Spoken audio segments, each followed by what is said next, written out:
BBC বাংলার সান্ধ্য অধিবেশন প্রবাহতে আপনাদের স্বাগত। আজ আপনাদের সাথে লন্ডন স্টুডিও থেকে আছি মানসী বড়ুয়া।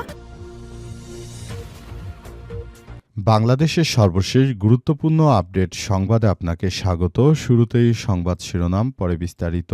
প্রথমেই জানাবো আমাদের হাতে থাকা সর্বশেষ গুরুত্বপূর্ণ সবথেকে তাজা আপডেট সংবাদ। জামাত আমিরের পক্ষে রাজধানীর মিরপুরে মহিলা জামাতের মিছিল। বাংলাদেশ জামাত ইসলামের আমির ডক্টর শফিকুর রহমানের পক্ষে ঢাকা 11 আসনে মিছিল করছে মহিলা জামাত। আজ রাজধানীর মিরপুর 10 নম্বরে ফলপট্টি মোড় থেকে মিছিলটি শুরু হয়ে কাজীপাড়া এলাকায় গিয়ে সংক্ষিপ্ত সমাবেশের মধ্য দিয়ে শেষ হয়। সেখানে হাজার হাজার জামাত ইসলামের নারী কর্মীরা মিছিলটিতে অংশগ্রহণ করে।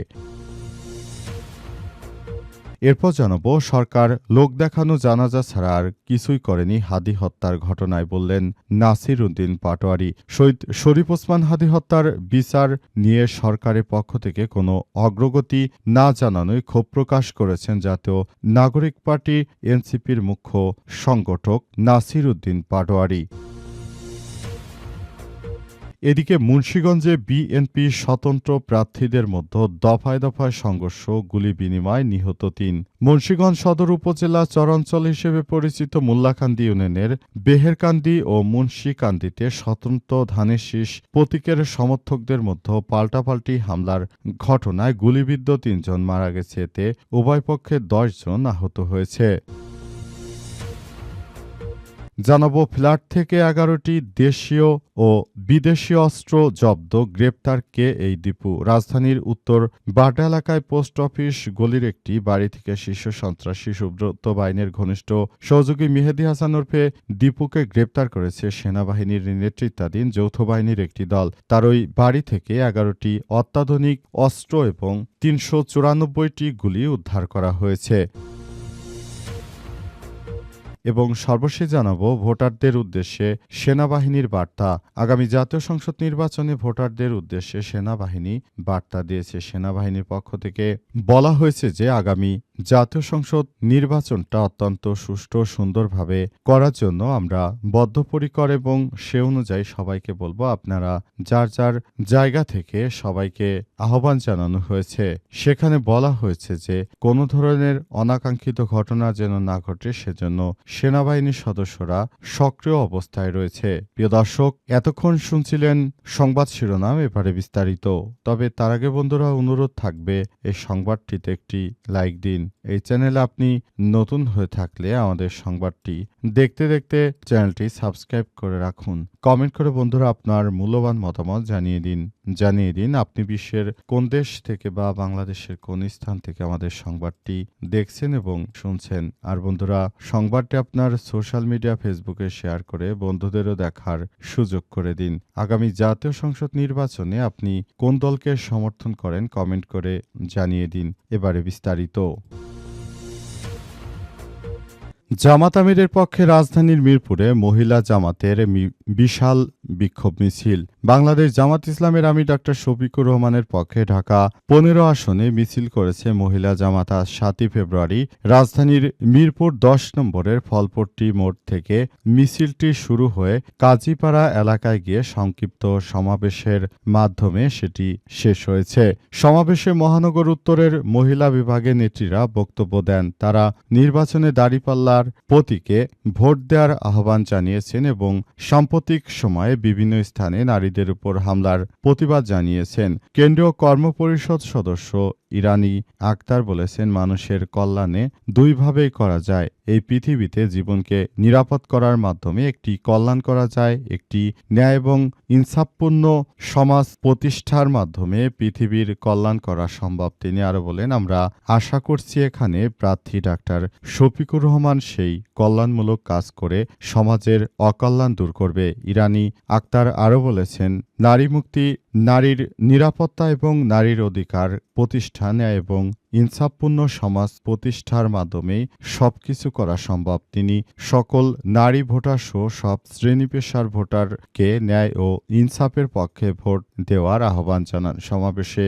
জামাতের কেন্দ্রীয় নির্বাহী পরিষদ সদস্য মোবারক হুসাইন বক্তব্য দেন এবং আগামীর নতুন বাংলাদেশ গড়ার জন্য বাংলাদেশ জামাত ইসলামকে ভোট দিতে হবে বলে তারা সবার প্রতি উদাত্ত আহ্বান আহ্বান জানিয়েছেন যে আগামী জাতীয় সংসদ নির্বাচনে দাঁড়িপাল্লাকে জয়যুক্ত করতে হবে। দেশের মানুষ সেটি দিকেই মুখিয়ে আছে এবং সবাই দাঁড়িপাল্লার বিজয় চায়।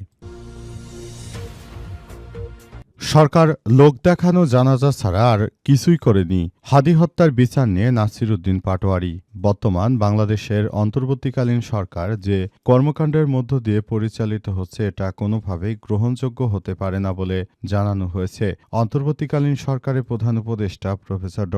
মোহাম্মদ ইউনূসের সরকার হাদি হত্যাকাণ্ডের ঘটনার পর তিনি যেভাবে দায়সারা কাজ করেছেন এটি কোনো রাষ্ট্রের প্রধান হতে পারে না বলে জানিয়েছেন নাসির উদ্দিন পাটোয়ারি। পাটোয়ারি আরও জানিয়েছেন আগামীর বাংলাদেশটাকে সুন্দরভাবে গড়ে তোলার জন্য পুরো বাংলাদেশটাকে সুন্দরভাবে গড়ে তোলার মধ্য দিয়ে আমরা বাংলাদেশ জামাত ইসলামকে এবং শাপলাকলির সহ যেসব প্রার্থী রয়েছে তাদের সবাইকে নিয়ে এবার একটি সুন্দর বাংলাদেশ গড়ে তুলতে চাই। অন্তর্বর্তীকালীন সরকারের প্রধান উপদেষ্টা প্রফেসর ড.